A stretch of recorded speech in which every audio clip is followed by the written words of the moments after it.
సత్యవేడు టీడీపీలో ఇన్ఛార్జ్ వ్యవహారంపై ఆ పార్టీ స్పష్టత ఇచ్చింది. సత్యవేడు నియోజకవర్గ ఇన్ఛార్జిగా శంకరెడ్డినే కొనసాగిస్తున్నట్లుగా తిరుపతి పార్లమెంటు అధ్యక్షురాలు పనబాక లక్ష్మి తెలిపారు. ఎమ్మెల్యే కోనేటి ఆదిమూలంపై సస్పెన్షన్ ఎత్తివేత విషయంలో పార్టీ అధిష్టానం ఇంకా ఎలాంటి నిర్ణయం తీసుకోలేదన్నారు. ఇదే విషయంపై శంకరెడ్డి మాట్లాడారు. పార్టీ ఆదేశానుసారం కేడర్ పనిచేయాలని, అలాంటి వారికి స్థానిక ఎన్నికల్లో సముచిత స్థానం కల్పిస్తామన్నారు. నియోజకవర్గంలో అందరినీ కలుపుకుని పనిచేస్తామంటున్న శంకరెడ్డితో మా ప్రతినిధి Narayana Reddy face to face. Tirupati జిల్లా సత్యవేడు నియోజకవర్గం తెలుగుదేశం పార్టీలో కొంత గందరగోళం నెలకొన్న పరిస్థితి కనిపిస్తోంది. అయితే ఆదిమూలం తన పైన సస్పెన్షన్ ఎత్తివేశారని చెప్పి సోషల్ మీడియాలో కూడా వైరల్గా మారడంతో ప్రస్తుతం సత్యవేడు నియోజకవర్గం తెలుగుదేశం పార్టీలో హాట్ టాపిక్గా మారింది. ఇదే అంశంపై మనతో మాట్లాడడానికి సత్యవేడు నియోజకవర్గం కోఆర్డినేటర్ శంకరెడ్డి మనతో ఉన్నారు. ఆయన అడిగి తెలుసుకుందాం. సార్ చెప్పండి, అసలు సత్యవేడు నియోజకవర్గంలో ఈ యొక్క రాజకీయ రగడ రావడానికి కారణం ఏంటి? నా పైన సస్పెన్షన్ ఎత్తేసారని చెప్పి కూడా సోషల్ మీడియా వేదికగా కూడా వైరల్గా మారింది. ఇది అంటే పార్టీ కేడర్లో కూడా కొంత గందరగోళం నెలకొన్న పరిస్థితి. దీన్ని ఎలా అధిగమించబోతున్నారు? సార్, పార్టీ కేడర్లో ఏం గందరగోళం లేదు సార్. వాళ్ళు క్లియర్గా ఉన్నారు. మా జాతీయ అధ్యక్షులు గారు క్లారిటీగా వాళ్ళందరూ 30 మందిని పిలిచి అంత క్లారిటీగా డైరెక్షన్స్ ఇచ్చారు. ఎటువంటి గందరగోళం లేదు. పార్టీ ఆదేశాల ప్రకారం మేము అందరం కలిసికట్టుగా మా పార్టీ ప్రెసిడెంట్, క్లస్టర్స్, యూనిట్స్ అందరం వెళ్తూ ఉన్నాం. There is no deviation. అంటే ఓవైపు కొంతమంది అంటే కొన్ని మండలాలకు సంబంధించిన నాయకులు కూడా ఎమ్మెల్యే వెంట నడుస్తున్నారు. అంటే వాళ్ళకి ఏమన్నా మీరు చెప్పే అవకాశం ఉందా? లేదంటే వాళ్ళపైన ఏమన్నా పార్టీ నుంచి ఏమన్నా వాళ్ళకి చెప్పే అవకాశం ఉంటుందా కేడర్కి? ఖచ్చితంగా మీరు చూశారు, మా అధ్యక్షురాలు ఆల్రెడీ చెప్పారు కదా, ఎవరైతే పార్టీ ఆదేశాలను ధిక్కరిస్తే వాళ్ళు తగిన చర్యలు తీసుకుంటారు, తగిన షోకాజ్ నోటీస్ ఇస్తారు. దాంట్లో ఎటువంటి సందేహం లేదు. అంటే పార్టీకి సంబంధించిన కార్యక్రమాల్లో మీరు కోఆర్డినేటర్గా కొనసాగుతారు. అంటే మిమ్మల్ని ఆయన అనుసరించాలని చెప్పి కూడా జిల్లా పార్లమెంట్ అధ్యక్షురాలు పనబాక లక్ష్మి చెప్పారు. అంటే పార్టీ కార్యక్రమాలకు మాత్రమే మీరు హాజరవుతారా, లేకపోతే ఎట్లా ప్రభుత్వం తరపు నుంచి హాజరయ్యే కార్యక్రమాలు కూడా మీరు పాల్పంచుకోపోతారా? సార్, యాక్చువల్గా ప్రోటోకాల్ వైజ్ ఏదున్నా ఆయన వెళ్తాడు.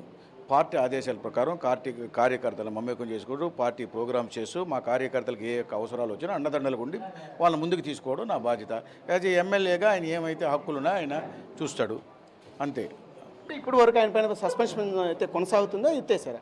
సార్, ఇప్పటి వరకు మేడం చెప్పారు ఎటువంటిది ఇదివరకు ఆర్డర్ రాలేదు. ఆర్డర్ వస్తే తెలుస్తుంది. ఇప్పటివరకు ఎటువంటి ఆర్డర్ లేదు. రేపు జరగబోయే స్థానిక సంస్థల ఎన్నికల్లో కూడా మీరు అందరినీ కలుపుకోబోయే అవకాశం ఉందా ఎట్లా సార్? సార్, మీరు చూశారు, మా 7 పార్టీ అధ్యక్షులు ఉన్నారు మా వాళ్ళు. మా ఏఎంసీ చైర్మన్ ఉన్నారు. తర్వాత 10 క్లస్టర్స్ ఉన్నారు మా వాళ్ళే. దాని తర్వాత మీరు చూశారు ఏఎంసీ మన పిఎస్ఏ చైర్మన్లు ఉన్నారు 7 మెంబర్స్. వాళ్ళ డైరెక్టర్ అందరూ నా వెంటే ఉన్నారు. అటువంటిది ఏం లేదు. మీరు చూశారు సార్, ఎక్కడైనా కూడా మా పార్టీ ఎమ్మెల్యేని సస్పెండ్ చేశారు.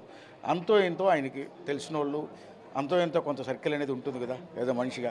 కాబట్టి డెఫినెట్గా ఆయన కావాల్సిన వాళ్ళు ఏదో ఒకటి చేస్తూ ఉంటారు. దాన్ని మనం పట్టించుకోవాల్సిన అవసరం లేదు. పార్టీ ఆదేశాల ప్రకారం మనం ముందుకు తీసుకుపోవడం మన బాధ్యత. మేము ఎక్కడైనా చూశారు, మీరు ఎక్కడైనా మా ఇద్దరి మధ్యలో నా సైడ్ ఎటువంటి కాంట్రవర్సీ మెసేజ్ లేదు, కాంట్రవర్సీగా మాట్లాడినా ఇదే లేదు. సీఎం పర్యటనలో కూడా మిమ్మల్ని ఇద్దరిని కూర్చోబెట్టి మాట్లాడినట్టు కూడా సమాచారం సార్. అంటే ఏం చెప్పారు సార్? సీఎం మీరు కలిసి వెళ్ళమని చెప్పారా, ఎట్లా ఏం చెప్పారు సార్? మాకేం చెప్పలేదు. మాకు చెప్పింది ఏంటంటే కార్యకర్తలను జాగ్రత్తగా చూసుకొని పార్టీని బాగా ముందుకు తీసుకెళ్ళు, ఎక్కడ కాంట్రవర్సీ లేకుండా వెళ్ళమన్నాడు. అంతే నాకు చెప్పింది. Thank you. మీరు చెప్పండి మేడం, అంటే రేపు జరగబోయే ఎన్నికలకు ఎలాంటి వ్యూహంతో ముందుకు వెళ్ళబోతున్నారు? జరగబోయే ఎలక్షన్స్ డెఫినెట్గా 100% తెలుగుదేశం పార్టీ వస్తుంది అండర్ ద లీడర్షిప్ ఆఫ్ మన శంకరెడ్డి గారు. ఎందుకంటే అందరూ ఆయన వెనకాలే ఉన్నారు. ఇప్పుడు ఈ కన్ఫ్యూజన్స్ అన్నీ క్రియేట్ చేసింది ఒక గ్రూప్ ఆఫ్ పీపుల్. వాళ్ళు వచ్చి సస్పెన్షన్ ఎత్తేసారు, నన్ను కలుసుకుని పని చేయమన్నారు అని అంటే పాపం మన వాళ్ళందరూ యామారిన మనుషులు. వెంటనే వాళ్ళందరికీ ఫోన్ చేశారు. ఫోన్ చేసి నాకు సస్పెన్షన్ ఎత్తేసారు, నాకు ఫుల్ పవర్స్ ఇచ్చేశారు, మీరు మీకు ఏమైనా పనులు కావాలంటే తీసుకురండి, మీకు ఏమన్నా పనులు చేయాలంటే బిల్స్ ఏదన్నా పాస్ అవ్వాలంటే తీసుకురండి అని చెప్పారంట. నాకు కూడా తెలియదు, నేను అందరిని అడిగితే చెప్పింది. సత్యవేడు కోఆర్డినేటర్గా ఉన్న శంకరెడ్డి వెంటే తామంతా పయనిస్తామని చెప్పి కూడా 7 మండలాలకు సంబంధించిన కేడర్ కూడా పూర్తిగా తమ వెంట ఉందని చెప్పి కూడా శంకరెడ్డి చెప్తున్నారు. అదేవిధంగా ఏదైతే రాబోయే ఎన్నికల్లో కూడా తామంతా సమిష్టిగా అందరినీ కలుపుకొని ముందుకెళ్లే విధంగానే తాను పార్టీ బలోపేతానికి కూడా కృషి చేస్తానని చెప్పి కూడా శంకరెడ్డి చెప్తున్న పరిస్థితి. కెమెరామెన్ రమణతో నారాయణ, రాజ్ న్యూస్.